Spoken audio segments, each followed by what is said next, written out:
Combiner l'art et l'industrie avec une ambition, le beau. C'est l'objectif dès la fin du 19e siècle du maire radical socialiste de Saint-Étienne et de riches industriels. Entre la vision sociale et l'intérêt économique, leurs motivations divergent mais trouvent un point de convergence dans la création de ce musée. On va se rendre compte que le beau fait vendre. À un moment, l'industrie ne se suffit pas pour faire des arts industriels.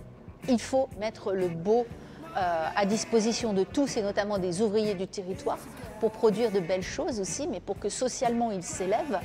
Et ça fonctionne, les industries de l'armement, du cycle ou encore de la rubannerie trouvent un second souffle, tandis que l'art se démocratise. En 50 ans, on est passé du beau dans le privé et on a glissé vers le public avec l'architecture et la publicité. Après le choc de la Seconde Guerre mondiale, les entreprises stéphanoises s'adaptent avec une grande agilité. On ne recherche plus seulement le beau, mais une articulation entre la forme et la fonction. C'est dans ce contexte foisonnant qu'émerge le design, héritier des arts industriels. La chaise Sauvigné, elle illustre parfaitement cette notion de design.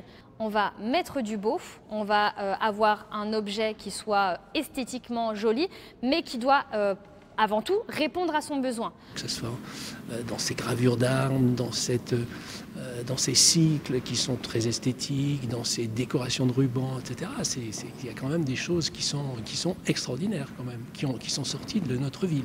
Saint-Étienne, c'est pas Florence, hein, on n'y va pas pour l'art, mais finalement, par le biais de l'industrie, on rejoint.